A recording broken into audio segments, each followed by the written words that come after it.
L'odeur de térébenthine et d'huile de lin imprégnait le petit atelier. La lumière de l'aube filtrait timidement à travers les rideaux usés, illuminant des particules de poussière qui dansaient dans l'air comme de minuscules univers. Au milieu de cet espace chaotique mais étrangement harmonieux, Mathieu Salgado restait immobile devant une toile vierge. Ses mains, maculées de couleurs qui avaient perdu leur éclat, tremblaient légèrement tandis qu'il tenait un pinceau qui semblait s'être transformé en un objet étrange, étranger à ses doigts. 47 ans dédiés à l'art, et soudain le vide. Le diagnostic médical résonnait dans sa tête comme un marteau implacable. Dégénérescence maculaire. Il était en train de perdre la vue progressivement et avec elle, sa raison de vivre. La toile, autrefois un champ d'infinies possibilités, se moquait désormais de lui avec sa blancheur immaculée.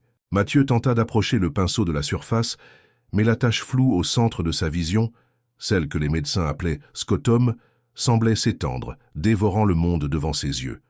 Frustré, il jeta le pinceau contre le mur, laissant une marque violacée qu'il aurait autrefois appréciée comme un accident esthétique intéressant. Aujourd'hui, ce n'était qu'un autre rappel de son impuissance. « Comment peint-on aveugle ?» murmura-t-il, enfouissant son visage entre ses mains rugueuses. À 65 ans, Mathieu avait survécu à la pauvreté, aux critiques impitoyables, aux années d'oubli. Quand enfin la reconnaissance était venue, quand les musées commençaient à s'intéresser à ses œuvres expressionnistes chargées d'émotions viscérales, la vie lui jouait ce tour cruel. La lumière, son principal outil, s'évanouissait irrémédiablement. Le bruit métallique de la sonnette interrompit ses sombres pensées. D'un pas hésitant, Mathieu se dirigea vers la porte de son appartement qui servait également d'atelier. En l'ouvrant, la silhouette d'une femme se découpait contre la lumière du couloir. « Monsieur Salgado, je suis Clara Montes, de la Galerie Velázquez. Nous avions rendez-vous pour voir vos nouvelles œuvres. » Clara, c'est vrai. La jeune curatrice qui avait montré tant d'enthousiasme pour son travail. Celle qui organisait l'exposition rétrospective qui devait s'inaugurer dans 3 mois. Celle qui attendait au moins 5 nouvelles œuvres que Mathieu avait promises, mais qu'il n'avait pas pu commencer. « Entrez », répondit-il sèchement, lui tournant le dos alors qu'il retournait à l'intérieur.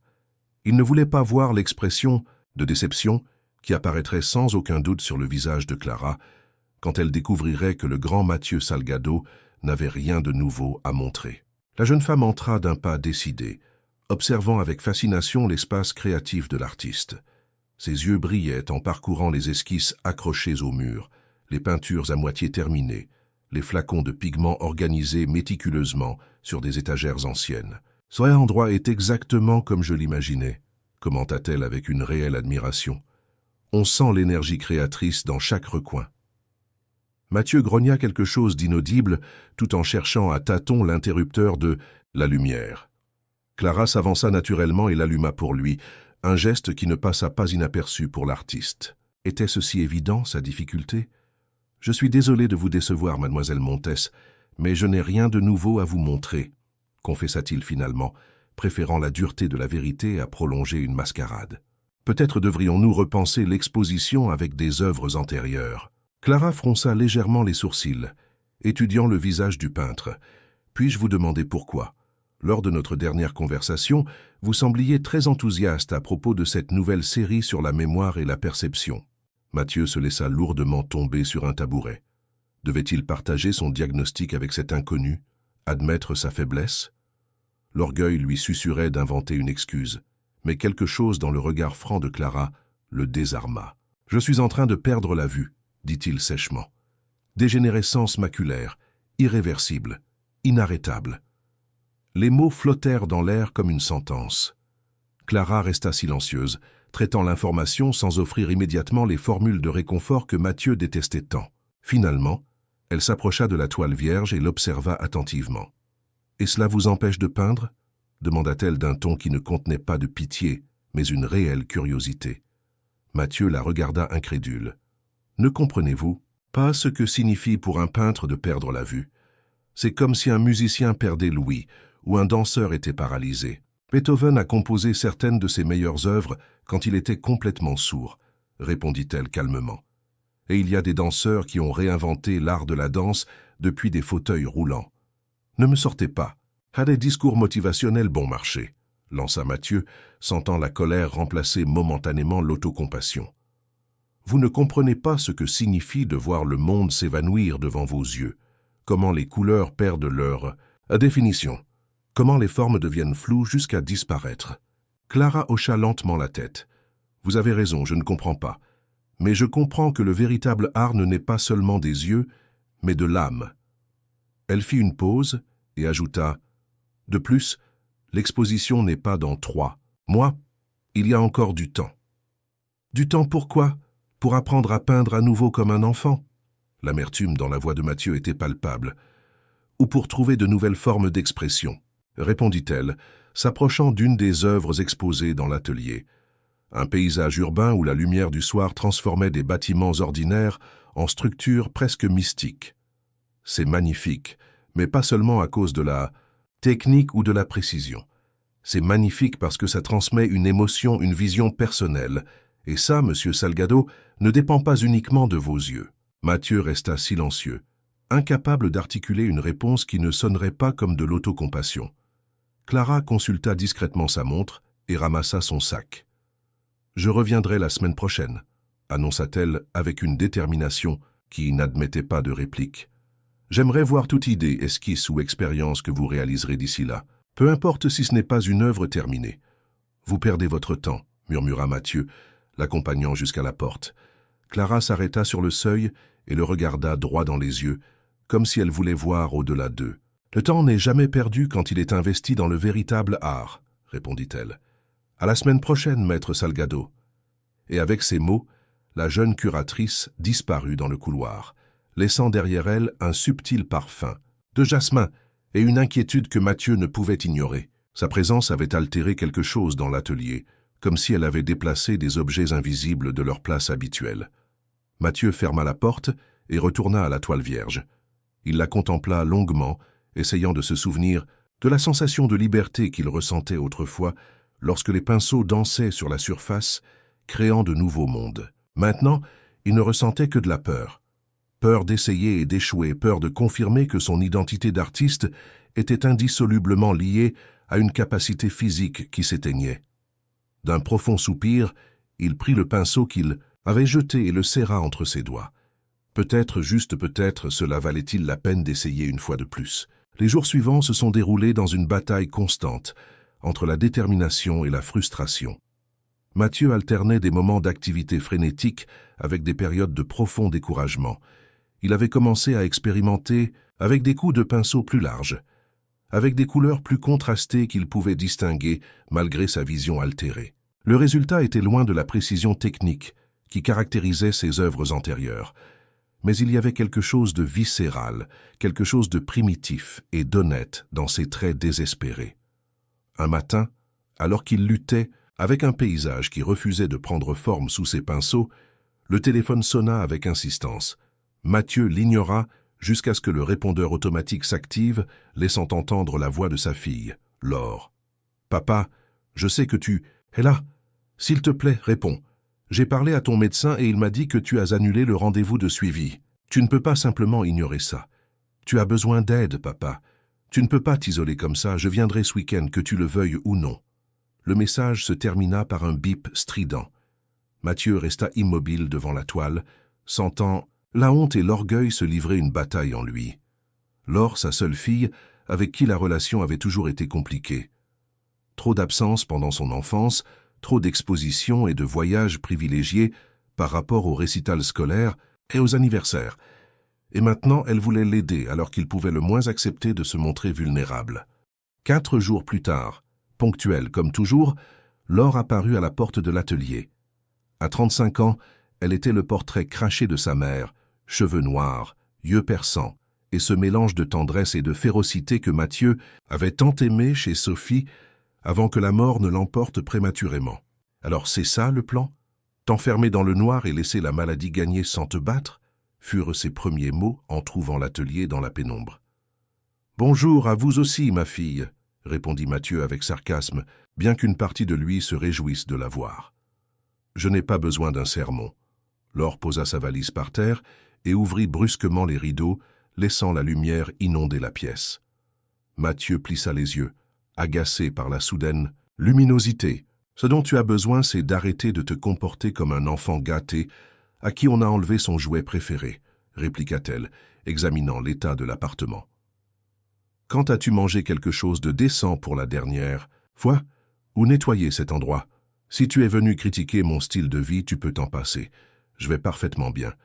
Laure s'approcha des toiles dispersées dans l'atelier, observant les tentatives récentes de son père. Elle s'arrêta devant une particulièrement chaotique, où des taches de couleurs se superposaient, créant une atmosphère turbulente et émouvante. « C'est différent », commenta-t-elle, réellement surprise. « Il y a quelque chose ici, quelque chose de nouveau. » Mathieu s'approcha incertain. « C'est un désastre. Je ne peux pas contrôler les traits comme avant.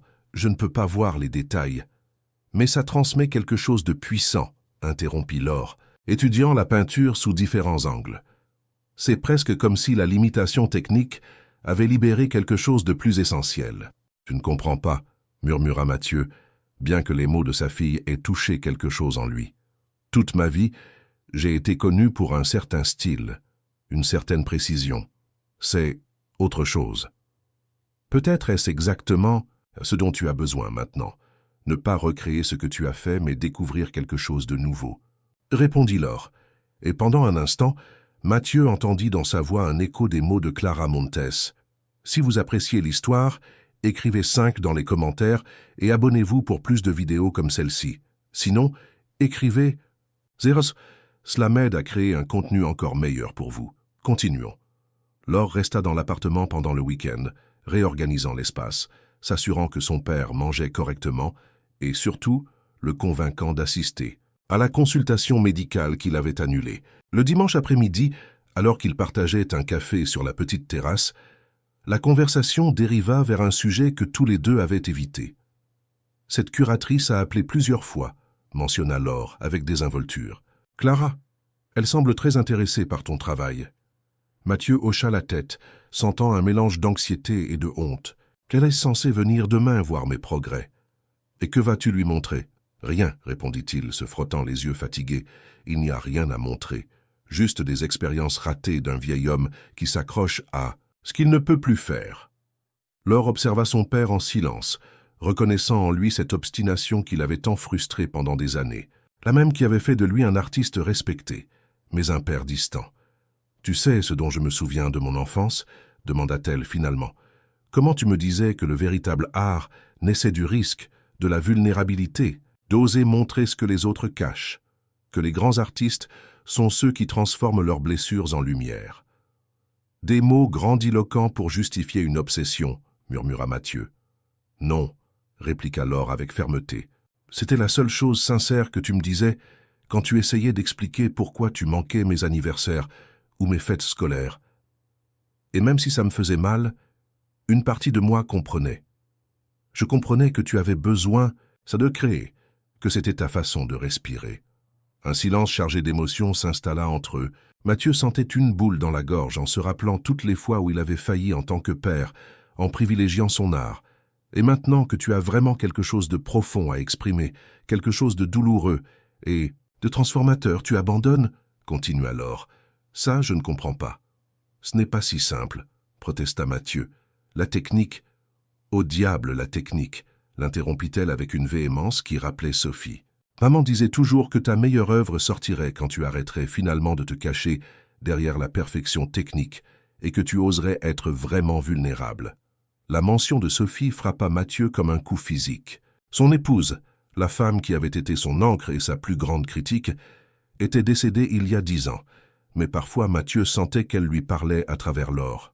« Clara viendra demain, » dit Laure, se levant pour ramasser les tasses vides. « Montre-lui ce que tu as fait. Non pas comme des œuvres terminées, mais comme le début de quelque chose de nouveau.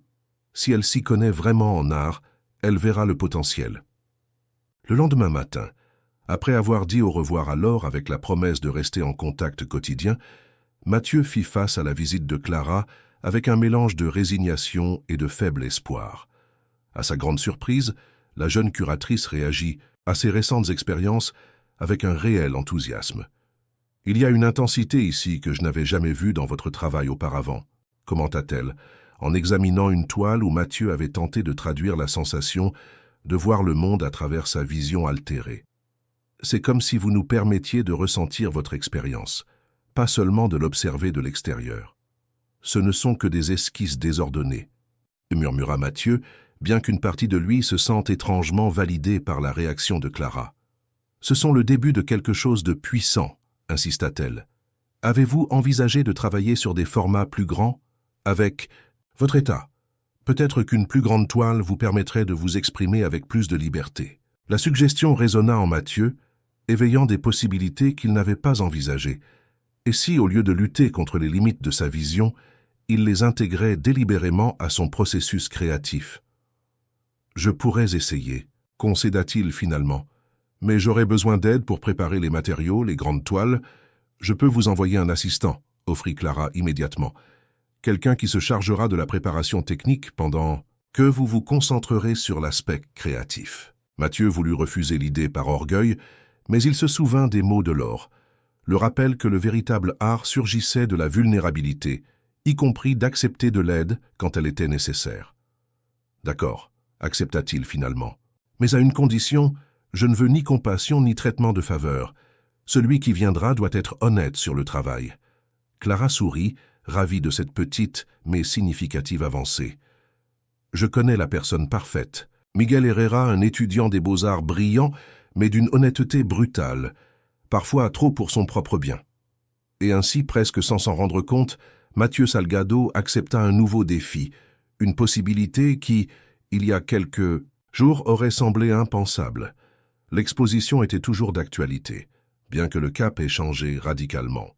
Il ne s'agirait plus d'une simple continuation de son œuvre antérieure, mais d'une exploration d'un territoire inconnu, de nouvelles façons de voir et de créer. Alors que Clara prenait congé avec un optimisme renouvelé, Mathieu ressentit quelque chose qu'il n'avait pas expérimenté depuis le diagnostic, la curiosité. Une étincelle ténue, hésitante, mais indéniablement vivante. Peut-être, après tout, la toile vierge n'était-elle pas la fin de son chemin, mais le commencement d'un autre très différent. 3 jours plus tard, Miguel Herrera apparut à la porte de l'atelier. C'était un jeune homme d'une vingtaine d'années, les cheveux rasés sur les côtés et une impressionnante collection de tatouages parcourant ses bras. Son attitude oscillait entre la révérence envers le maître qu'il admirait depuis l'adolescence et une confiance presque arrogante en ses propres capacités. « Clara m'a expliqué la situation », dit-il après les présentations initiales. « Et j'ai quelques idées sur la façon dont nous pourrions adapter l'espace et les matériaux pour faciliter votre travail. » Mathieu observa le jeune homme avec une certaine méfiance. « Je n'ai pas besoin que vous réinventiez mon processus créatif, juste une aide pour la préparation des toiles et des matériaux. » Miguel hocha la tête, mais Mathieu put voir qu'il retenait une réponse plus élaborée. « Qu'alliez-vous dire ?» demanda-t-il directement, préférant l'honnêteté au silence gênant. « Avec tout le respect que je vous dois, maître, je crois que vous avez besoin de réinventer votre processus, » répondit Miguel sans hésiter. « Votre situation visuelle a changé, et s'accrocher aux anciennes méthodes, c'est comme essayer de jouer d'un instrument avec des cordes cassées. » La franchise du jeune homme, loin d'offenser Mathieu, lui arracha un sourire inattendu. « Clara avait raison à votre sujet, brutalement honnête. J'ai été expulsé de 3 ateliers à cause de ça, » reconnut Miguel avec un haussement d'épaule. « Mais dans ce cas, je crois que c'est ce dont vous avez besoin.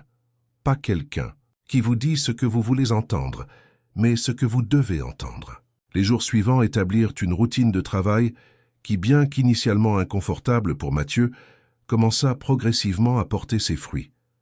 Miguel préparait de grandes toiles avec des impressions texturées qui fournissaient des références tactiles. Il organisait les couleurs en séquence logique et créait des outils adaptés qui permettaient à Mathieu de travailler avec plus de sécurité malgré sa vision limitée. Le plus précieux, cependant, était la perspective nouvelle que Miguel apportait. Sans révérence paralysante, il remettait en question les décisions, suggérait des alternatives, défiait Mathieu d'explorer des territoires qu'il aurait normalement évités. « Pourquoi ne pas essayer les techniques mixtes ?» proposa-t-il. Un après-midi, alors qu'il observait Mathieu, luttait avec un détail qui résistait à sa vision. Collage, sable, matériaux avec des textures différentes. Quelque chose que vous pouvez sentir, pas seulement voir. Je n'ai jamais travaillé comme ça, objecta Mathieu, bien que l'idée éveille sa curiosité. C'est exactement pour ça que vous devriez essayer, insista Miguel. Qu'avez-vous à perdre? Si ça ne marche pas, vous pourrez toujours revenir à ce que vous connaissez. Petit à petit, l'atelier se transforma. Les huiles sur toile impeccables qui avaient défini la carrière de Mathieu cédèrent la place à des expériences audacieuses, des surfaces texturées, des applications de matière avec les mains au lieu de pinceaux, des taches de couleurs qui explosaient en composition viscérale. Parfois ça marchait, parfois ça échouait lamentablement, mais chaque tentative alimentait la suivante. Clara visitait l'atelier chaque semaine et son enthousiasme grandissait à chaque visite. « C'est extraordinaire », commenta-t-elle. Un jour, en examinant une pièce particulièrement émouvante où Mathieu avait tenté de retranscrire sa perception actuelle des visages humains, fragmentés, flous au centre, mais intensément présents. « C'est comme si vous nous permettiez de voir à travers vos yeux, de ressentir votre expérience. »« Ce n'est qu'une expérience », murmura Mathieu, bien que secrètement il soit fier de cette œuvre. « C'est beaucoup plus que ça », intervint Miguel. « C'est honnête, vulnérable, réel. » Les mots résonnèrent en Mathieu, lui rappelant la conversation avec Laure. Était-il possible que sa maladie, au lieu de mettre fin à sa carrière, révélait une dimension de son art qui avait toujours été là, attendant d'être découverte? Un après-midi, pendant que Miguel était sorti chercher du matériel, Mathieu reçut un appel inattendu. C'était Javier Torres, directeur du Musée national d'art contemporain et un vieil ami d'enfance. « J'ai entendu des rumeurs sur votre nouvelle œuvre », commença Javier sans préambule. « Clara Montes ne cesse de parler de la transformation de votre style, de la façon dont vous créez quelque chose de révolutionnaire. » Mathieu soupira, mal à l'aise avec tant d'enthousiasme prématuré. « Ce ne sont que des expériences. Javier, des tentatives désespérées pour m'adapter à ma situation. C'est précisément pour ça que je veux les voir, » insista son ami. Le véritable art surgit lorsque l'artiste se confronte à ses propres limites et les transcende. « Puis-je visiter votre atelier la semaine prochaine ?» La requête éveilla en Mathieu des sentiments contradictoires. D'un côté, la reconnaissance de Javier, un critique respecté, signifiait beaucoup. D'un côté, exposer sa vulnérabilité, sa lutte personnelle, devant quelqu'un qu'il avait connu au sommet de sa carrière, était terrifiant. « Je ne sais pas si je suis prêt à montrer ça », confessa-t-il finalement. « Mathieu », la voix de Javier s'adoucit, « je te connais depuis qu'on était étudiant, à manger des boîtes de thon et à rêver d'exposer un jour. Je t'ai vu évoluer, changer, te réinventer, mais tu as toujours été plus grand que tes peurs. » Après une longue pause, Mathieu accepta la visite. En raccrochant, une pensée troublante le frappa. Et si tous, Laure, Clara, Miguel, maintenant, Javier, se trompèrent, et si ce qu'il voyait comme une évolution artistique n'était que la dégradation de son talent, et leur enthousiasme n'était qu'une compassion déguisée? Le doute le paralysa pendant des jours. Quand Miguel tenta de l'encourager à continuer, les expériences qui s'étaient révélées si prometteuses, Mathieu répondit avec irritation ou apathie. La visite imminente de Javier planait au-dessus de lui comme une sentence, un jugement définitif, sur le point de savoir s'il avait encore quelque chose de précieux à offrir en tant qu'artiste. La nuit précédant la visite, Mathieu ne put pas dormir. Il se leva au petit matin et se rendit à l'atelier, allumant à peine une lampe qui projetait de longues ombres sur les œuvres récentes. Il parcourut les pièces une par une, essayant de les voir non pas comme leur créateur, mais comme le ferait un spectateur objectif. Il y avait quelque chose là, une qualité qu'il ne pouvait nommer mais qu'il ressentait profondément. Une vérité crue, imparfaite, mais honnête. Serait-ce suffisant? Justifierait-ce une exposition entière, le soutien d'un musée national, les attentes de Clara et Miguel? Les mains tremblantes, il prit une nouvelle toile, la plus grande que Miguel avait préparée. Dans la pénombre, avec sa vision limitée, il commença à peindre sans plan ni esquisse préalable. Il n'essayait pas de créer quelque chose pour impressionner Javier ou justifier la foi de Clara. Il peignait pour lui-même, pour exorciser la peur, la rage, l'incertitude qui le tourmentaient depuis le diagnostic. Des heures plus tard, quand les premiers rayons de l'aube commençaient à filtrer, Mathieu recula pour contempler ce qu'il avait créé. C'était une composition chaotique et puissante, avec des zones d'obscurité absolue qui laissaient progressivement Place à des explosions de couleurs, comme si la lumière luttait pour percer l'obscurité. Elle ne représentait rien de concret et pourtant elle exprimait tout. Sa lutte, sa peur, mais aussi un espoir étrange et résilient. Miguel le trouva ainsi, immobile devant la toile, quand il arriva tôt pour préparer l'atelier pour la visite. « Ceci, commença le jeune homme cherchant des mots qui semblaient insuffisants. « C'est ce que vous avez peint de plus honnête. » Mathieu ne répondit pas, absorbé dans la contemplation de sa propre œuvre, surpris par ce qui avait surgi de ses mains pendant cette nuit de désespoir et de courage. Lorsque Javier Torres arriva, accompagné de Clara, Mathieu les reçut avec une sérénité qui contrastait avec son anxiété des jours précédents. Il les guida à travers l'atelier, expliquant brièvement le processus de chaque œuvre, les difficultés rencontrées, les découvertes faites. Finalement, il leur montra la toile créée ce matin-là. Javier resta silencieux pendant si longtemps que Mathieu commença à craindre le pire. « Vous vous souvenez ?» se dit finalement le directeur du musée, quand nous discutions de ce qui fait qu'une œuvre transcende son temps. Vous disiez toujours que c'était la vérité émotionnelle, la capacité de rendre l'invisible visible. Mathieu hocha la tête, se souvenant de ses conversations passionnées de jeunesse. Ceci, continua Javier en montrant la toile, réalise précisément cela. Non seulement cela montre comment vous voyez le monde maintenant, mais comment vous le ressentez. C'est à la fois profondément personnel et universellement humain. Clara, qui jusque-là était restée silencieuse, s'approcha de Mathieu avec les yeux brillants. L'exposition doit se concentrer sur ce nouveau travail, non pas comme une rétrospective, mais comme la naissance de quelque chose de complètement nouveau. Visions intérieures, nous pourrions l'appeler. Pour la première fois depuis des mois, Mathieu sentit un poids s'alléger dans sa poitrine. Ce n'était pas une acceptation résignée de son état, mais quelque chose de plus profond, la compréhension que peut-être, juste peut-être, sa plus grande œuvre était encore à venir, née non pas malgré ses limites, mais à travers qu'elle. Il reste encore beaucoup de travail à faire, prévint-il, conscient des défis techniques et émotionnels qui se profilaient. « C'est précisément pour ça que nous sommes là, » répondit Miguel avec un sourire défiant. « Pour travailler. » Et ainsi, dans ce petit atelier inondé par la lumière du matin, quelque chose de nouveau prit forme. Non seulement un projet artistique, mais une façon différente de voir, dans tous les sens du terme. Quel obstacle apparemment insurmontable avez-vous rencontré dans votre vie qui a fini par se transformer en une opportunité de croissance? Racontez-moi votre expérience dans les commentaires. Les semaines suivantes furent d'une intense activité dans l'atelier de Mathieu. Miguel avait mis en place un système efficace, des toiles grand format préparées avec des textures spécifiques, des couleurs organisées systématiquement, des outils adaptés pour compenser la vision altérée de l'artiste. Clara rendait visite régulièrement, apportant des perspectives sur la façon dont les œuvres dialoguaient entre elles et comment elles pourraient être disposées dans l'espace d'exposition. Le plus surprenant pour Mathieu, c'était la façon dont son processus créatif avait évolué. Au lieu de lutter contre les limites de sa vision, il avait appris à les intégrer délibérément dans son travail. Il utilisait son scotome central, cette tache floue qui cachait ce qu'il tentait de regarder directement, comme un élément de composition, créant des œuvres où le centre restait délibérément flou, tandis que les bords vibraient de détails et de textures.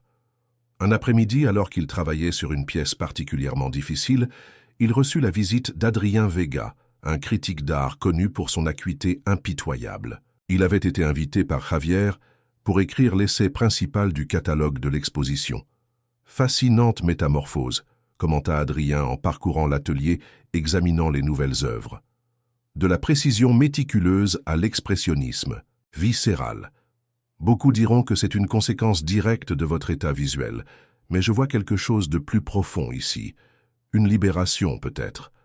Comme si la maladie avait brisé les chaînes que vous vous étiez imposées. » Mathieu observa le critique avec curiosité. Contrairement à d'autres qui avaient visité l'atelier récemment, Adrien ne montrait ni compassion ni encouragement forcé. Son regard était analytique, professionnel, dépourvu de tout sentimentalisme. « Des chaînes ?» demanda Mathieu, intrigué par l'observation. « Le virtuosisme technique peut devenir une prison dorée », élabora Adrien, s'arrêtant devant une des pièces les plus récentes. Les artistes qui maîtrisent complètement leur médium sont parfois piégés dans la perfection.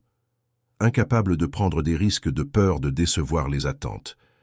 Mais ici, il désigna les traits violents, les textures imprévisibles. Il y a une liberté sauvage que votre œuvre antérieure suggérait à peine. Les mots résonnèrent inconfortablement en Mathieu.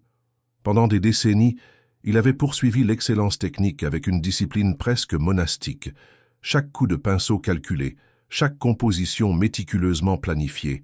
Était-il possible que cette quête de perfection ait limité quelque chose de plus essentiel dans son expression? Ne confondez pas le chaos avec la liberté, répondit-il sur la défensive. Ces œuvres naissent du besoin, pas d'un choix esthétique. Adrien sourit comme si la réponse confirmait sa théorie. Précisément, le besoin est la mère de l'authenticité. Quand nous n'avons pas le choix, quand les circonstances nous obligent à nous réinventer, c'est souvent là que nous trouvons notre voie la plus vraie. Ce soir-là, après que tout le monde soit parti, Mathieu resta dans son atelier, contemplant les œuvres sous un nouveau jour. Les mots d'Adrien avaient touché quelque chose de profond. Se cachait-il derrière la technique depuis toutes ces années? La maladie, aussi terrible soit-elle, était-elle aussi une forme de libération? Le son du téléphone interrompit ses réflexions. C'était Laure. « Papa, je viens de parler à Clara. Elle m'a raconté la visite du critique. Comment vas-tu? » « Comment ça est confus, confessa Mathieu avec une honnêteté qui les surprit tous les deux. « Tout ça, c'est déroutant, comme si j'avais peint avec une main attachée dans le dos toute ma vie, et que ce n'est que maintenant, alors que je perds la vue, que je commence à utiliser les deux mains.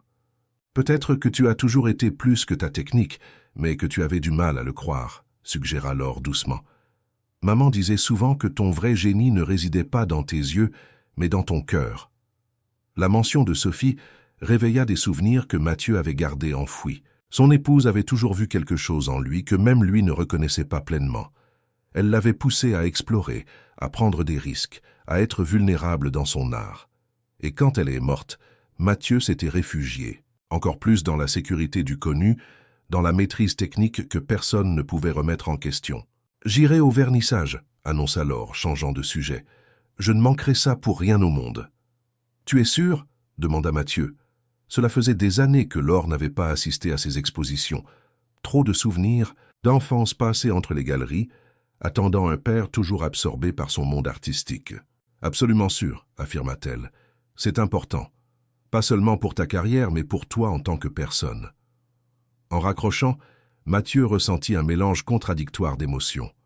L'enthousiasme pour l'exposition s'entremêlait, désormais avec une appréhension plus personnelle. Laure serait là, observant non seulement ses œuvres, mais aussi lui, le père qui avait tant de fois privilégié l'art à la famille. Les jours suivants se déroulèrent dans une frénésie créative. Poussé par les conversations avec Adrien et Laure, Mathieu se plongea dans un processus de plus en plus intuitif et physique. Il utilisait ses mains directement sur la toile, sentait les textures, travaillait les yeux mi-clos pour expérimenter délibérément l'imprécision visuelle. Miguel, initialement déconcerté par cette nouvelle approche, commença bientôt à s'adapter, fournissant des matériaux de plus en plus divers. Sable, tissu, même des fragments de bois et de métal que Mathieu incorporait à ses compositions tactiles. « Ça va au-delà de la peinture traditionnelle », commenta le jeune homme un après-midi, alors qu'il observait Mathieu travailler avec les mains couvertes de pigments directement sur une toile texturée. C'est presque de la sculpture, ou quelque chose de complètement nouveau. Mathieu hocha la tête, absorbé dans l'expérience sensorielle. C'est comme redécouvrir l'art à partir de zéro, comme si j'étais un enfant à nouveau, expérimentant avec de la boue ou des craies, sans me soucier des catégories ou des attentes. À 3 semaines du vernissage, Clara organisa une visite spéciale de l'espace d'exposition du musée. Mathieu, guidé par Miguel et elle, parcourut les salles vides où ses œuvres seraient bientôt installées. « Nous avons pensé à une progression narrative », expliqua Clara pendant qu'ils se promenaient. « Commencez par quelques pièces de votre période antérieure, pour établir le contraste, puis guider le spectateur à travers votre transformation artistique jusqu'à culminer avec les œuvres les plus récentes dans la salle principale. » Mathieu essayait de visualiser l'espace, bien que sa vision limitée rendit difficile de percevoir pleinement les dimensions et la lumière. Cependant, quelque chose dans la planification l'inquiétait. « Je ne suis pas sûr de vouloir inclure des œuvres anciennes, confessa-t-il finalement. J'ai l'impression qu'elles appartiennent à un autre artiste, à quelqu'un que je ne suis plus. Clara échangea un regard avec Miguel avant de répondre. Je comprends votre point, mais je crois que les spectateurs ont besoin de ce contexte. Comprendre d'où vous venez pour apprécier pleinement où vous allez. De Das. Plus, ajouta Miguel avec sa franchise caractéristique. Les œuvres anciennes sont magnifiques. Les renier serait comme renier une part essentielle de votre parcours. Mathieu garda le silence, conscient que sa résistance naissait davantage de la peur que d'une objection sincère. Il craignait le jugement comparatif, que les spectateurs voient son travail actuel comme une dégradation de son travail précédent, une ombre de ce qu'il avait été. En parlant de contexte, intervint Clara, changeant légèrement de sujet, Javier suggère d'inclure un volet éducatif sur votre état visuel. Des panneaux explicatifs, peut-être une simulation pour que les visiteurs puissent expérimenter comment vous percevez le monde maintenant. La proposition éveilla des sentiments contradictoires en Mathieu. D'un côté, il comprenait la valeur didactique. De l'autre, il craignait que sa maladie devienne le sujet principal, réduisant son art à une simple conséquence de son état médical. Je ne veux pas que cela se transforme en un spectacle sur la dégénérescence maculaire, répondit-il avec une certaine âpreté. Ce ne sera pas le cas, assura Clara. L'art sera toujours au premier plan. L'information contextuelle ne fera qu'enrichir l'expérience, permettant une compréhension plus profonde de votre processus créatif actuel. Mathieu accepta finalement, bien qu'avec des réserves. En retournant à l'atelier, il se sentait épuisé émotionnellement. L'exposition, autrefois un simple événement professionnel de plus dans sa carrière, avait pris des dimensions beaucoup plus personnelles et complexes. Cet après-midi-là, alors qu'il travaillait seul dans l'atelier, il reçut une visite inattendue. Carmen Delgado, son ancienne marchande depuis plus de 2 décennies, apparut à la porte sans prévenir. « Oh là là !» dit Carmen en examinant les nouveaux travaux avec une expression indéchiffrable. « Quand on m'a dit que vous aviez radicalement changé de style, je n'imaginais pas quelque chose comme ça. » Mathieu se tendit. Carmen avait joué un rôle déterminant dans sa carrière, construisant méticuleusement sa réputation de maître du réalisme pictural contemporain. Elle avait toujours découragé ses incursions occasionnelles dans des styles plus expérimentaux. « C'est différent, je sais, » répondit-il prudemment. « C'est risqué, » précisa Carmen, s'approchant d'une des plus grandes pièces. « Tes collectionneurs attendent une certaine constance. Tu as construit une marque reconnaissable pendant des décennies. »« Ce n'est pas une décision marketing, Carmen, » répliqua Mathieu, sentant l'irritation grandir en lui. « C'est la seule façon dont je peux peindre maintenant. » Carmen le regarda droit dans les yeux, avec cette intensité qui avait intimidé galeries et collectionneurs pendant des années. « Est-ce nécessaire d'exposer ça? Tu pourrais prendre une pause, travailler en privé jusqu'à mieux t'adapter, à ton état, retrouver quelque chose de ton style caractéristique. » La suggestion frappa Mathieu comme une gifle. C'était exactement ce qu'il avait lui-même envisagé au début. Se cacher, attendre, faire semblant que rien n'avait changé. La Carmen d'il y a 6 mois aurait trouvé en lui un allié pour cette stratégie. « Mais maintenant, ce n'est pas une phase temporaire, Carmen, » répondit-il avec une fermeté renouvelée. « Je ne suis pas en train de m'adapter pour revenir éventuellement à ce que j'étais. Je suis en train de découvrir un nouveau chemin, celui que j'aurais peut-être toujours dû explorer. »« C'est ta carrière, » répondit-elle en haussant les épaules. « J'espère juste que tu sais ce que tu fais. » Quand Carmen s'en alla, Mathieu ressentit un étrange mélange d'inquiétude et de libération. Il avait défendu son nouveau travail, sa nouvelle identité artistique, face à quelqu'un dont l'opinion avait énormément compté pour lui pendant des années. D'où venait cette soudaine assurance? La réponse lui vint ce soir-là, alors qu'il contemplait une photographie encadrée de Sophie qu'il gardait dans sa chambre. Son épouse souriait à côté d'une de ses premières œuvres vraiment expérimentales, une toile que Carmen avait refusé d'exposer parce qu'elle la trouvait inconsistante avec sa trajectoire. « Tu avais raison, » murmura Mathieu à la photographie. « Tu l'as toujours eue. » Avec une détermination renouvelée, il retourna à l'atelier et continua à travailler jusqu'à l'aube. Chaque coup de pinceau, une affirmation de sa nouvelle direction artistique. Chaque texture, une redécouverte du plaisir fondamental de créer sans restriction. Les derniers jours, avant le vernissage, se déroulèrent dans un tourbillon d'activités. L'équipe du musée travaillait à l'installation des œuvres sous la supervision de Clara, tandis que Miguel aidait Mathieu à apporter les dernières touches aux pièces. Adrien Vega revint pour finaliser le texte du catalogue, menant de longs entretiens avec Mathieu sur son processus de transformation. La veille de l'ouverture, Mathieu se retrouva seul dans son appartement, trop nerveux pour dormir. Demain, le monde verrait non seulement son nouveau travail, mais aussi sa vulnérabilité, sa lutte, sa réinvention forcée par des circonstances qu'il n'avait pas choisies. Le son de la sonnette le fit sursauter. C'était Laure, arrivée un jour plus tôt que prévu. « Je me suis dit que tu aurais besoin de compagnie », expliqua-t-elle en entrant avec une petite valise. « Les veilles de tes expositions te rendaient toujours insupportable, selon maman. » Mathieu sourit avec nostalgie. Sophie avait toujours su gérer ses nerfs pré-exposition, mélangeant fermeté et tendresse dans la proportion exacte pour le calmer sans alimenter son ego. « Ta mère était la seule à me comprendre complètement, » confessa-t-il en préparant du thé pour tous les deux. « Tu te trompes, » répondit Laure, le surprenant. « Moi aussi je te comprenais. Le problème, c'est que tu as rarement essayé de me comprendre. » L'honnêteté de sa fille le laissa momentanément sans voix. Elle avait raison, bien sûr. Pendant des années, Mathieu avait attendu que tout le monde gravite autour de ses besoins créatifs, de son génie, de sa sensibilité artistique. Il s'était rarement arrêté pour se demander comment cela affectait ceux qui comptaient le plus pour lui. « Je suis désolé, » dit-il finalement, avec une sincérité qui le surprit lui-même. « Je suis un homme égoïste. L'art a toujours été mon excuse pour ne pas affronter le reste. » Laure l'observa avec un mélange de surprise et de prudence. « Tiens, je ne m'attendais pas à de réelles excuses. La maladie a ses avantages, » tenta de plaisanter Mathieu.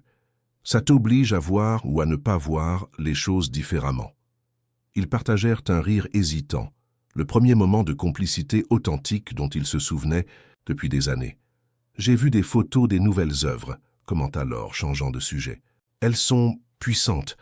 Elles ne ressemblent à rien de ce que tu as fait auparavant. »« Est-ce que tu les aimes ?» demanda Mathieu, se surprenant lui-même de l'importance qu'il accordait à la réponse de sa fille. Laure considéra la question sérieusement. « Je ne sais pas si aimer est le mot juste. Elles m'émeuvent, elles m'inquiètent, elles me font ressentir quelque chose de réel. » Elle fit une pause. Maman les aurait adorées. Ces mots signifiaient plus pour Mathieu que tous les éloges des critiques et des conservateurs. « Demain sera une journée importante, » continua Laure. « Pour ta carrière, bien sûr, mais aussi pour toi en tant que personne. C'est comme si tu montrais enfin le vrai Mathieu, et pas seulement le grand artiste. »« Ça est ça qui m'effraie, » reconnut-il. « Il est beaucoup plus facile d'exposer la technique que la vulnérabilité. » « Mais la vulnérabilité est ce qui connecte, papa, ce qui fait que l'art compte vraiment. » Ils conversèrent tard, retrouvant des fragments d'une relation qui avait été fragmentée pendant trop longtemps. Quand finalement Laure se retira pour se reposer, Mathieu resta éveillé, réfléchissant à toutes les transformations des derniers mois. Son art, sa vision du monde, sa relation avec sa fille, sa compréhension de lui-même. Demain, tout serait exposé au monde. Ses peurs, ses luttes, son nouveau chemin. Étrangement, l'idée ne l'effrayait plus autant. Peut-être parce que, pour la première fois depuis des décennies, il sentait qu'il présentait non seulement son œuvre, mais son véritable être. Le matin du vernissage se leva clair et brillant. Mathieu, après une nuit de sommeil étonnamment réparateur, se préparait avec l'aide de Laure. Il avait choisi un costume sobre mais élégant, bien qu'il se sente comme un imposteur en se vêtant formellement pour présenter des œuvres aussi viscérales et dépouillées. « Tu es magnifique », affirma Laure, lui ajustant sa cravate. « Un authentique maître de l'art. » Mathieu esquissa un sourire nerveux. Un maître qui peut à peine voir son propre travail. « C'est peut-être ton avantage maintenant », répondit-elle avec une sagesse qui lui rappela Sophie. « Tu peins avec quelque chose de plus profond que la vue. » Ils arrivèrent au musée 2 heures avant l'ouverture officielle. Clara les reçut avec une énergie contenue, les guidant à travers l'exposition déjà entièrement montée. L'impact fut immédiat. Même avec sa vision altérée, Mathieu put apprécier la puissance de la disposition. La narration visuelle coulait organiquement, commençant par une sélection soignée d'œuvres antérieures qui établissaient sa maîtrise technique, passant par les premières pièces expérimentales après le diagnostic, jusqu'à culminer dans la salle principale avec les œuvres les plus récentes et audacieuses. C'est bouleversant, murmura Mathieu, réellement impressionné par la façon dont l'espace amplifiait la force émotionnelle de son travail. « Attends de voir la réaction du public, » répondit Clara avec enthousiasme. « Ça va changer les perceptions, Mathieu. Pas seulement sur ton œuvre, mais sur ce que signifie être un artiste face à l'adversité. » Le commentaire éveilla à nouveau ses inquiétudes. « Je ne veux pas être défini par ma maladie. »« Tu ne le seras pas, » intervint Laure avec fermeté. « Tu seras défini par la façon dont tu y as répondu, par le courage de te réinventer quand il aurait été plus facile d'abandonner. » Petit à petit, le personnel du musée commença à prendre ses postes. Javier Torres apparut impeccable dans son rôle de directeur, donnant les dernières instructions et s'assurant personnellement que tout soit parfait. « La presse appelle toute la semaine, » informa-t-il Mathieu. « L'intérêt est énorme. L'histoire de ta transformation artistique a attiré l'attention, même en dehors du monde de l'art. » Mathieu hocha la tête, conscient du récit qui s'était construit autour de sa situation. C'était une histoire puissante, certes, le maître, qui perd la vue et trouve une nouvelle forme d'expression. Parfaite pour les gros titres et les interviews. Mais il savait que la réalité était plus complexe, plus nuancée, plus personnelle. À mesure que l'heure du vernissage approchait, le trac de Mathieu augmentait. Il se retira dans une petite salle de repos, ayant besoin d'un moment de solitude avant d'affronter le public et les caméras. « Puis-je entrer ?»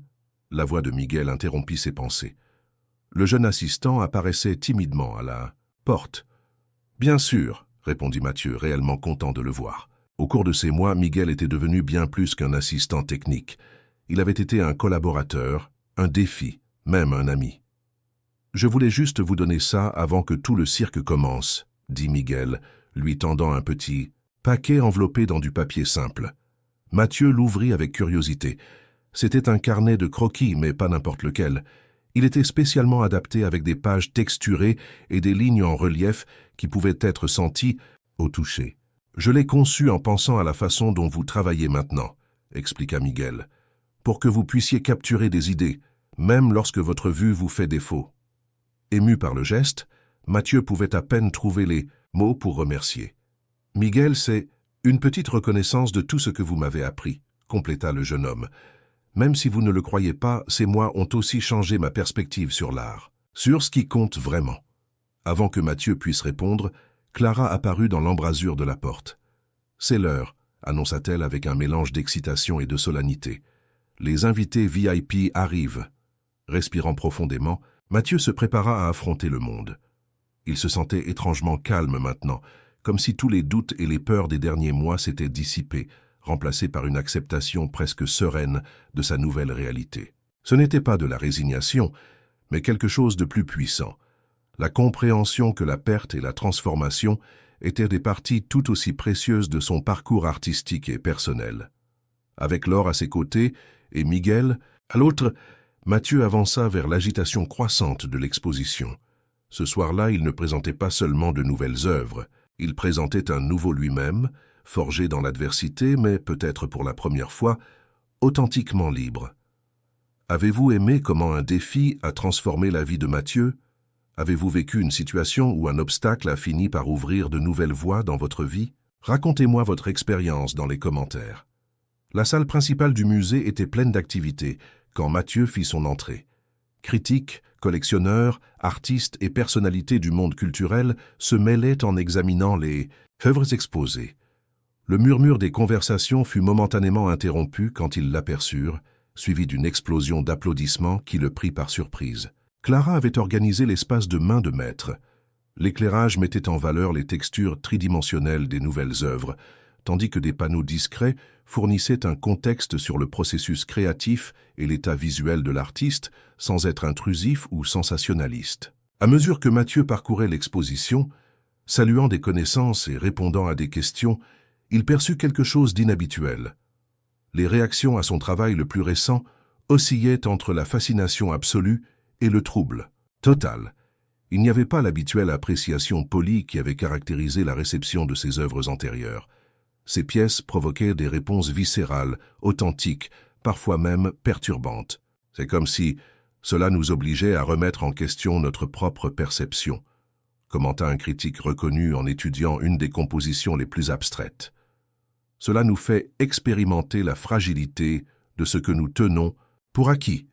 Carmen Delgado apparut dans la foule, impeccablement élégante comme toujours. Son expression, normalement calculée pour ne pas en révéler trop, montrait une réelle surprise.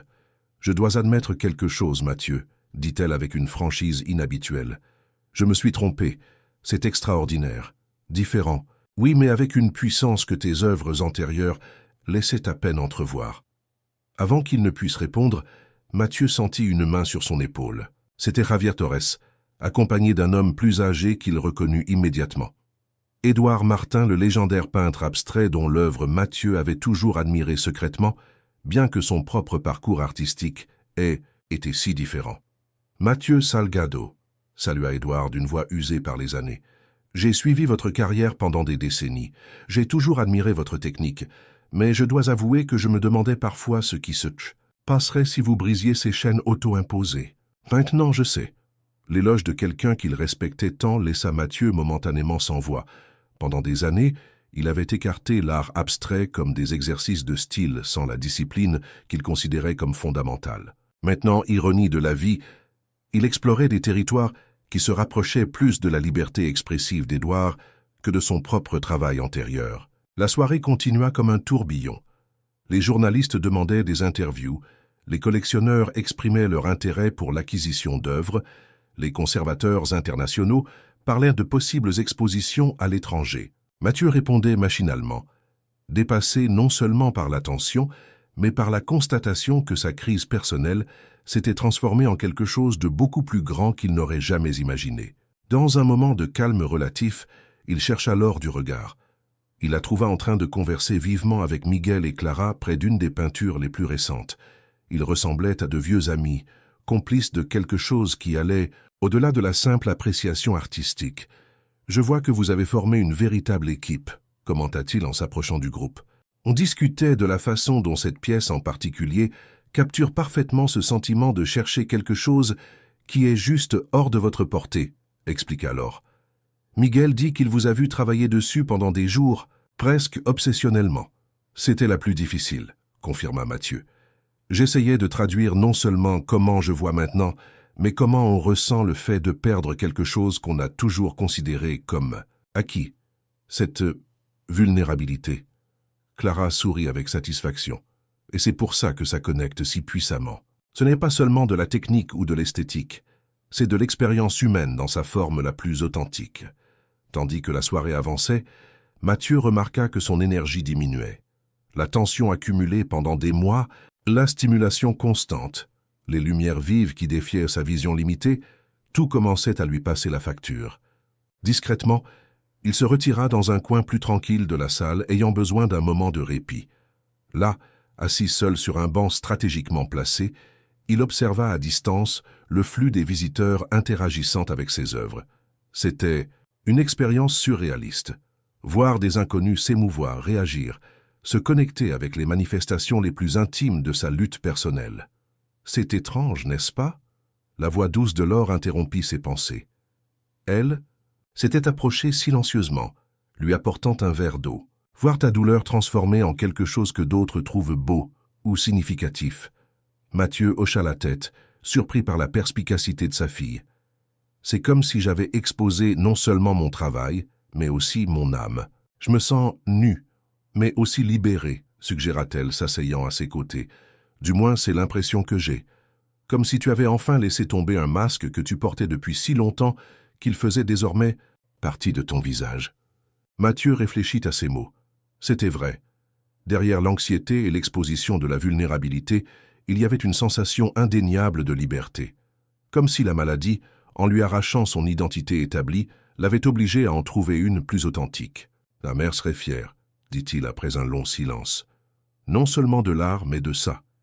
Il fit un geste entre eux deux, désignant la nouvelle connexion qu'ils avaient commencé à construire. Laure lui prit la main. Un geste d'intimité peu habituel entre eux. Elle a toujours vu au-delà de la surface, tant dans ton art que chez toi. Elle hésita un instant avant d'ajouter « J'ai quelque chose à te montrer, mais pas maintenant. Quand nous serons seuls. » Intrigué, Mathieu hocha la tête. Ensemble, ils retournèrent au centre de l'exposition pour les discours officiels et le toast formel. Javier Torres prononça quelques mots éloquents sur la transformation artistique et la résilience humaine. Adrien Vega souligna la signification historique de cette nouvelle étape dans la carrière de Mathieu. Finalement, le moment arriva où tous attendaient que l'artiste lui-même parle. Mathieu s'approcha du micro, conscient, des yeux attentifs fixés sur lui. Il avait préparé un discours formel remerciant le musée, Clara, tous ceux qui étaient impliqués. Mais en regardant autour de lui, les personnes réellement émues par son travail, Laure l'observant avec un mélange de fierté et d'espoir, Miguel dont l'enthousiasme avait été si essentiel, les mots préparés lui parurent inadéquats, superficiels. Pendant près de 50 ans, commença-t-il, sa voix résonnant clairement dans la salle silencieuse, j'ai peint ce que je voyais. Des formes, des lumières, des couleurs capturées avec la plus grande précision possible. Je croyais que c'était ça l'art, la représentation parfaite de la réalité visible. Il fit une pause, cherchant les mots justes pour exprimer quelque chose qu'il commençait à peine à comprendre lui-même. Quand j'ai appris que je perdais la vue, j'ai pensé que c'était la fin de mon chemin en tant qu'artiste. Comment pourrais-je continuer à peindre si je ne pouvais pas voir clairement? Ce que je ne comprenais pas alors, c'est que voir n'est pas seulement un acte physique, c'est aussi un acte émotionnel, intellectuel, voire spirituel. Il parcourut du regard les œuvres exposées, ces manifestations tangibles de sa lutte et de sa transformation. Les œuvres que vous voyez aujourd'hui ne sont pas malgré mon état, mais à travers lui. Elles ne représentent pas une perte de capacité, mais la découverte de nouvelles façons de percevoir et d'exprimer. Ce sont à bien des égards les peintures les plus honnêtes que j'ai jamais créées. Sa voix se brisa légèrement, émue par l'intensité du moment. Je voudrais remercier ceux qui m'ont accompagné dans ce voyage. Clara, d'avoir vu du potentiel là où je ne voyais que des ruines. Miguel, pour son honnêteté brutale et son intuition créative. Laure, ma fille, de m'avoir rappelé que l'art, comme la vie, n'est jamais une question de perfection, mais d'authenticité. La salle éclata en applaudissements lorsque Mathieu conclut son discours improvisé mais sincère. Plusieurs personnes essuyaient discrètement leurs larmes. Même les critiques les plus sévères semblaient émues par la vulnérabilité et l'honnêteté de l'artiste. Des heures plus tard, lorsque les derniers invités furent partis et que le personnel du musée commença le nettoyage, Mathieu et Laure retournèrent à l'appartement. Épuisé mais étrangement énergisé, Mathieu s'effondra sur le canapé tandis que sa fille préparait le thé. « Ça a été une soirée extraordinaire », commenta-t-il, traitant encore les réactions, les rencontres, les émotions intenses. Laure hocha la tête, mais semblait préoccupée par autre chose. Après avoir servi le thé, elle s'assit en face de son père et sortit une enveloppe de son sac. « Je t'ai dit que j'avais quelque chose à te montrer », dit-elle avec une certaine nervosité. « Je l'ai trouvé il y a quelques semaines en triant de vieilles boîtes de maman. » Intrigué, Mathieu accepta l'enveloppe. À l'intérieur se trouvait une lettre, le papier jauni révélant son ancienneté. En la dépliant, il reconnut immédiatement l'élégante calligraphie de Sophie. Elle était datée de 6 mois avant sa mort. « Cher Mathieu », commençait la lettre, « si tu lis ceci, il s'est passé quelque chose qui m'empêche de te le dire en personne. Il y a des choses importantes que tu dois savoir, des choses pour lesquelles je n'ai jamais trouvé le bon moment pour m'exprimer. » Mathieu sentit son cœur s'accélérer. La voix de Sophie semblait résonner dans chaque mot, aussi claire que si elle était à ses côtés, lui chuchotant à l'oreille « J'ai toujours admiré ton talent, ton dévouement, ta discipline inébranlable. Mais j'ai aussi eu peur pour toi. Je crains que ta quête de perfection technique ne soit devenue une prison dorée, une façon de te cacher du risque, de la véritable vulnérabilité qui nourrit le grand art. » Les mots frappèrent Mathieu avec une force dévastatrice. Comment Sophie avait-elle pu être aussi perspicace, anticipant exactement la crise qu'il affronterait des années plus tard? Je t'ai vu refuser des voix expressives parce qu'elles ne correspondaient pas à l'image que tu t'étais construite de toi-même en tant qu'artiste. Je t'ai vu rejeter des expériences merveilleuses parce que tu craignais la réaction des critiques et des collectionneurs. Et je me demande si un jour tu trouveras le courage d'être vraiment libre dans ton art. Mathieu leva les yeux vers Laure, qui l'observait avec un mélange d'anxiété et de compréhension. « Pourquoi est-ce que je te montre ça ?»« Maintenant » demanda-t-il d'une voix brisée. « Continue à lire » répondit-elle doucement. « Si j'ai appris quelque chose dans ma vie » continuait la lettre, c'est que nos plus grandes crises cachent souvent nos plus grandes opportunités. Les limitations, les obstacles, les pertes peuvent devenir des portes vers des versions plus authentiques de nous-mêmes, si nous avons le courage de les franchir. Mathieu dut s'arrêter, submergé par l'émotion. C'était comme si Sophie avait prévu exactement ce qui allait lui arriver, comme si elle lui parlait depuis le futur, lui offrant un guide pour le moment le plus sombre de sa vie. « Je veux aussi te parler de Laure », poursuivait la lettre. « Notre fille possède une sensibilité et une profondeur que tu négliges parfois, trop absorbée dans ton propre monde. Ne répète pas avec moi l'erreur que tu as commise avec moi, en maintenant une distance émotionnelle par peur de la vulnérabilité. Le véritable art et le véritable amour exigent le même courage. Oser se montrer complètement, imparfait et authentique. » Les larmes coulaient librement sur le visage de Mathieu maintenant, tachant légèrement l'encre de la lettre. 10. 10 ans s'étaient écoulés depuis la mort de Sophie, et ce n'est que maintenant qu'il comprenait pleinement la profondeur de sa sagesse, la clarté avec laquelle elle l'avait vue. Je ne sais pas quelle crise tu affronteras quand tu liras ceci, quelle perte ou quel défi mettra ton esprit à l'épreuve. Mais sache ceci, en toi se trouve un artiste bien plus grand, plus libre et plus authentique que tu ne l'as permis jusqu'à présent. Et je suis convaincu qu'un jour, tu trouveras le chemin vers lui, même si le voyage est douloureux. La lettre se terminait par une ligne qui brisa le cœur de Mathieu. « Je t'aimerai toujours, non pas pour ta perfection, mais pour ton humanité. Sophie. » Quand finalement il leva les yeux, Mathieu vit que Laure pleurait aussi silencieusement. Pendant plusieurs minutes, père et fille restèrent ainsi, unis dans le souvenir de la femme qui avait vu si clairement à travers eux deux. « Quand as-tu trouvé ça ?»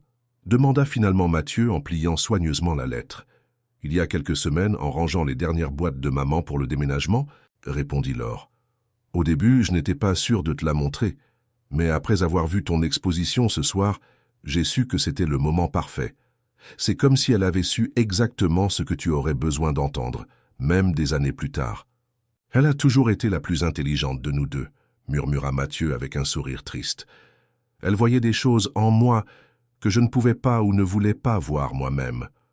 Tout comme tu voyais la beauté dans le monde, que d'autres ignoraient, » ajouta Laure. « C'était peut-être votre connexion la plus profonde, la capacité de voir au-delà de la surface. » Mathieu réfléchit à ces mots. C'était vrai. Son regard d'artiste avait toujours capté les nuances, les détails, les qualités qui échappaient à la perception ordinaire. Mais d'une certaine manière, cette même acuité visuelle l'avait empêché de voir des vérités plus essentielles sur lui-même. « Tu sais ce qui est le plus extraordinaire ?» dit-il finalement. « Que maintenant, alors que ma vue physique est en train de faiblir, je commence à voir avec plus de clarté tout le reste. » Laure lui prit la main. « Maman serait si fière, non seulement de l'artiste que tu es redevenu, mais de l'homme que tu commences à être. » Ce soir-là, après que Laure se fut retirée pour dormir, Mathieu resta longtemps à contempler la ville depuis sa fenêtre. Les lumières de Paris créaient des motifs flous à travers sa vision altérée, mais au lieu de la frustration, il ressentait maintenant une étrange paix. Comme s'il avait finalement accepté que la perte et le gain étaient les deux faces d'une même pièce, inséparables dans le tissu de l'expérience humaine. Le succès de l'exposition Visions intérieures dépassa toutes les attentes. La critique fut unanimement enthousiaste, la décrivant comme révolutionnaire, touchante et un tournant dans la carrière de Salgado. Les collectionneurs se disputaient les nouvelles œuvres et des musées internationaux contactaient pour d'éventuelles itinérances. Mais le plus important pour Mathieu n'était pas la reconnaissance professionnelle, mais les changements personnels qu'il expérimentait. Sa relation avec Laure s'approfondissait et se cicatrisait. Sa collaboration avec Miguel se poursuivait, évoluant vers une association créative authentique, où le jeune homme apportait des perspectives techniques, tandis que Mathieu partageait des décennies d'expérience esthétique. 2 mois après, le vernissage, Clara organisa une visite spéciale de l'exposition pour un groupe de personnes malvoyantes. Avec l'aide de Miguel, ils avaient développé des descriptions audibles des œuvres et des répliques tactiles qui permettaient d'expérimenter les textures et les formes par le toucher. Mathieu, initialement réticent à participer, accepta finalement de guider personnellement la visite. Ce qui avait commencé comme une obligation se transforma en l'une des expériences les plus profondes de sa vie artistique. « Dites-nous comment vous peignez maintenant » demanda une femme âgée qui avait perdu la vue complètement des années auparavant. « Comment est le processus quand vous ne pouvez plus voir comme avant ?»« C'est plus physique, plus viscéral », expliqua Mathieu en guidant les mains de la femme sur une des répliques tactiles. « Avant, je peignais principalement avec les yeux et l'esprit. Maintenant, je peins avec tout le corps, avec la mémoire, avec les émotions. » « Comme nous expérimentons le monde », commenta un autre participant avec un sourire de compréhension. « Exactement », acquiesça Mathieu, surpris par la connexion inattendue. « J'ai appris à faire confiance à d'autres sens, à d'autres formes de connaissances. Je pense parfois qu'avant, je ne voyais que la surface des choses. Maintenant, j'essaie de capturer leur essence. » La visite se prolongea bien au-delà de ce qui était prévu. Les participants partagèrent leurs propres expériences sur la façon dont ils percevaient l'art, la beauté, le monde, sans dépendre de la vue. Mathieu écoutait fasciné, reconnaissant dans leurs paroles des vérités qu'il avait lui-même commencé à découvrir. À la fin, une jeune femme qui conservait à peine un minimum de vision s'approcha de lui. « Vos nouvelles œuvres m'émeuvent profondément, » dit-elle d'une voix douce. Les précédentes étaient belles, techniquement parfaites, mais celle-ci parle directement à l'âme. Ces mots restèrent avec Mathieu pendant des jours, résonnant en lui tandis qu'il continuait d'explorer de nouvelles possibilités expressives. La dégénérescence maculaire continuait de progresser, mais il ne la voyait plus comme une sentence, mais comme un chemin différent, stimulant mais plein de découvertes inattendues. Un matin, alors qu'il travaillait à l'atelier avec Miguel, il reçut un appel de Javier Torres. « Mathieu, j'ai une proposition que je veux discuter avec vous », commença le directeur du musée. « La réaction à votre exposition a été si extraordinaire que nous envisageons quelque chose d'inédit, un atelier permanent au sein du musée. » « Un atelier ?» demanda Mathieu perplexe. « Un espace où vous pourrez continuer à créer, mais partiellement ouvert au public, où les visiteurs, en particulier les jeunes artistes et les personnes handicapées visuellement, pourront observer votre processus, participer à des ateliers, expérimenter de première main cette nouvelle approche de l'art que vous avez développée. » La proposition était radicale. Traditionnellement, Mathieu avait jalousement protégé son processus créatif, travaillant dans une solitude absolue. L'idée de transformer sa pratique artistique en une expérience partiellement publique, éducative, était à la fois terrifiante et étrangement attrayante. « J'ai besoin d'y réfléchir », répondit-il sincèrement. En parlant alors ce soir-là, il s'attendait à trouver du scepticisme. À sa grande surprise, sa fille s'est montrée enthousiaste. « C'est parfait, papa », s'exclama-t-elle. « Ça combine ton art avec quelque chose que tu ne t'étais jamais permis. Enseigner, partager, connecter directement avec les autres. C'est exactement ce que maman aurait voulu pour toi. Tu ne crois pas que ça va diluer mon travail ? Que je vais transformer mon art en une sorte de spectacle didactique ? » Laure secoua la tête avec force. « Au contraire, ça va l'enrichir. Ça t'obligera à articuler des processus qui sont maintenant instinctifs, à voir ton propre travail à travers les yeux des autres. De plus, pense à l'impact que tu pourrais avoir sur de jeunes artistes, sur des personnes confrontées à des limitations similaires. » La mention de ce dernier point toucha quelque chose en Mathieu. Il se souvint de la visite spéciale, des connexions inattendues qu'il avait éprouvées avec des personnes qui naviguaient dans le monde sans dépendre de la vue. Il y avait quelque chose de profondément significatif dans ces échanges, quelque chose qui transcendait le simple acte esthétique pour s'aventurer dans des territoires plus humains. « Tu as peut-être raison », concéda-t-il finalement, « mais à une condition, Miguel devrait être impliqué, je ne pourrais pas le faire seul. »« Bien sûr qu'il sera d'accord », sourit Laure. « Ce garçon t'admire plus que tu ne l'imagines, malgré sa façade d'honnêteté brutale. » Un autre puissant fil narratif. Mathieu acceptera-t-il le défi d'ouvrir son processus créatif au public, transformant non seulement son art, mais aussi sa façon de se relier au monde? Ce nouveau chapitre parviendra-t-il à guérir complètement sa relation avec Laure et à honorer l'héritage de Sophie? La préparation de l'atelier au musée avançait rapidement. Javier Torres avait assigné un espace magnifique, une grande salle avec une abondante lumière naturelle, des murs adaptés pour exposer des œuvres en cours et des zones pour les visiteurs et les participants aux ateliers. Miguel supervisait personnellement l'installation, s'assurant que tout était adapté aux besoins visuels spécifiques de Mathieu. L'inauguration aura lieu dans 3 semaines, informa Clara lors d'une visite à l'appartement de Mathieu. L'intérêt est énorme. Nous avons des listes d'attente pour les premiers ateliers, des demandes d'interview des médias internationaux. Je me sens comme un animal de zoo, grogna Mathieu, mais sans réelle irritation.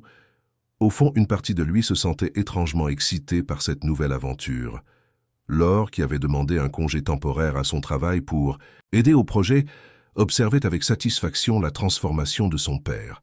L'homme amer et vaincu d'il y a quelques mois avait laissé la place à quelqu'un de plus ouvert, de plus vulnérable, de plus connecté au monde qui l'entourait. Un après-midi, alors qu'ils examinaient le matériel pour les futurs ateliers, Laure trouva une vieille photographie parmi les papiers de Mathieu.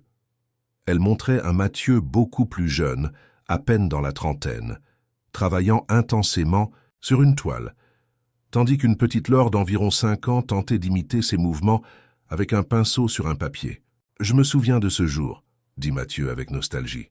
« Je travaillais contre un délai impossible pour une exposition.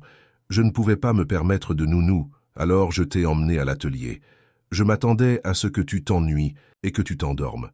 Mais au lieu de ça, j'ai passé des heures à peindre à tes côtés, » compléta Laure avec un sourire. « C'était l'un de mes jours préférés de l'enfance. Je me sentais tellement importante, tellement connectée à toi. » Mathieu contempla la photographie avec de nouveaux yeux.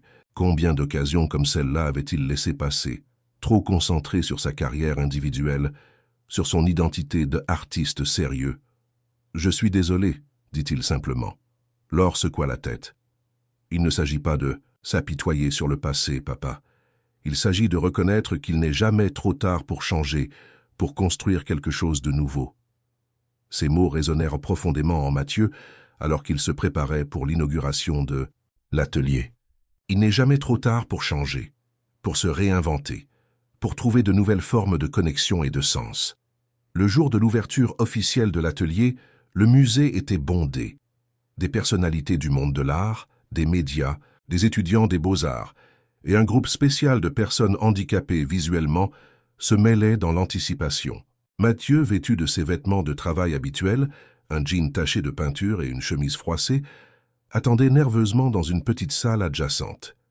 Miguel, également nerveux bien qu'il essaie de le cacher, vérifiait pour la énième fois que tous les matériaux étaient correctement disposés. « C'est l'heure », annonça Clara en se penchant vers la porte.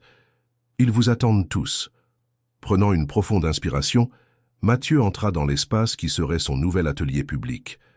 La réaction fut immédiate. Applaudissements, flash d'appareils photo, murmures d'admiration. Javier Torres s'avança pour prononcer un bref discours inaugural expliquant la nature novatrice du projet. Car il ne s'agit pas seulement d'admirer des œuvres finies, mais de comprendre le processus créatif, en particulier un processus aussi unique que celui que Mathieu Salgado a développé face à des défis qui auraient vaincu beaucoup d'autres. Pendant que Javier parlait, Mathieu parcourut discrètement la salle du regard. Sa vision continuait de se détériorer, mais il pouvait encore distinguer les silhouettes, les mouvements, les présences. Il reconnut Laure au premier rang, souriant avec une évidente fierté. À ses côtés, à sa grande surprise, se trouvait Carmen Delgado, son ancienne marchande, qui avait fait le déplacement pour l'occasion. Et puis il le vit, un chevalet central avec une énorme toile blanche, éclairée de façon dramatique, attendant son premier trait. « Et maintenant, conclut Javier, j'ai l'honneur de céder la parole au maître Mathieu Salgado, qui inaugurera cet espace unique avec sa première création publique. » Le silence tomba sur la salle. Tous les regards convergèrent vers Mathieu, qui s'avança lentement vers le chevalet. Un micro discret avait été placé pour qu'il puisse partager ses pensées pendant le processus. « Pendant près de 50 ans, commença-t-il, sa voix résonnant clairement dans le silence attentif, j'ai peint dans une solitude absolue. J'ai jalousement gardé mes processus, mes doutes, mes échecs, ne montrant au monde que les résultats finaux, polis et parfaits. » Il s'approcha de la table des matériaux où Miguel avait disposé des pigments, des huiles, des pinceaux, des spatules et une variété d'outils non conventionnels qu'ils avaient développés ensemble au cours des derniers mois. Aujourd'hui, nous commençons quelque chose de différent. Pas seulement un tableau, mais une conversation. Une exploration partagée de ce que signifie créer quand les circonstances changent, quand ce que nous tenions pour acquis s'efface. Avec des mouvements délibérés, Mathieu prépara plusieurs couleurs sur une palette spécialement conçue avec des compartiments tactiles. Pendant qu'il travaillait, il expliquait à haute voix son processus, les adaptations qu'il avait développées, les nouvelles façons de percevoir et de traduire cette perception en expression visuelle. La dégénérescence maculaire m'a obligé à reconsidérer chaque aspect de ma pratique, continua-t-il, alors qu'il traçait les premiers traits sur la toile. De la façon dont je mélange les couleurs à la façon dont je conceptualise l'espace. Mais le plus important que j'ai appris, c'est que la vision ne réside pas uniquement dans les yeux. Pendant les 2 heures suivantes, les assistants observèrent fascinés comment émergeait une composition puissante et émouvante. Mathieu alternait des périodes de concentration intense, avec des moments où il expliquait ses décisions, partageait ses difficultés, et même plaisantait sur les erreurs qu'il incorporait de manière créative dans l'œuvre. Miguel intervenait, occasionnellement, fournissant des matériaux spécifiques ou faisant des observations techniques que Mathieu prenait au sérieux. C'était une dynamique de collaboration authentique, respectueuse, mais sans révérence paralysante. Vers la fin de la séance, Mathieu invita les assistants malvoyants à s'approcher et à explorer tactiquement des parties de l'œuvre en cours, décrivant les couleurs et les textures pendant que leurs mains parcourèrent la surface. L'art n'est pas seulement fait pour être vu, expliqua-t-il. C'est fait pour être senti, expérimenté, vécu, quelque chose que j'ai compris tardivement grâce à des circonstances que j'ai initialement considérées comme une tragédie. Quand il conclut finalement la première séance, les applaudissements furent assourdissants. Des visiteurs de tous âges et de toutes conditions s'approchaient pour exprimer leur admiration, poser des questions, partager leurs propres expériences avec les limitations et les adaptations. Laure attendit patiemment que la foule se disperse avant de s'approcher de son père. Sans un mot, elle l'enveloppa dans une longue et sincère étreinte. « Maman serait si fière », murmura-t-elle finalement. « Si fière. » Mathieu hocha la tête, ému au-delà des mots. À ce moment-là, il comprit pleinement ce que Sophie avait tenté de lui dire dans sa lettre, que ses plus grandes crises pouvaient devenir ses plus grandes opportunités, s'il avait le courage de franchir la porte qui s'ouvrait devant lui. Cette nuit-là, de retour dans son appartement, Mathieu s'arrêta devant une petite peinture encadrée qu'il gardait dans sa chambre. C'était un autoportrait qu'il avait peint des décennies auparavant, alors que sa carrière commençait à peine. Un jeune homme au regard intense et au front plissé par la concentration, déterminé à conquérir le monde de l'art. « Ah, si tu pouvais voir où tu es arrivé », murmura-t-il à ce jeune Mathieu, à travers des chemins que tu n'aurais jamais imaginés. Dans les semaines et les mois suivants, l'atelier du musée devint un espace vibrant de création et de connexion. Mathieu établit une routine de travail qui combinait des séances publiques avec des périodes de création privée. Miguel, officiellement reconnu comme collaborateur artistique, développait constamment de nouveaux outils et techniques adaptatives. Laure décida de prolonger son congé de travail indéfiniment, trouvant un but inattendu dans la coordination du programme éducatif associé à l'atelier. Sa perspective unique en tant que fille de l'artiste apportait une dimension personnelle aux visites guidées et aux ateliers qu'elle proposait. La dégénérescence maculaire continuait son cours inexorable.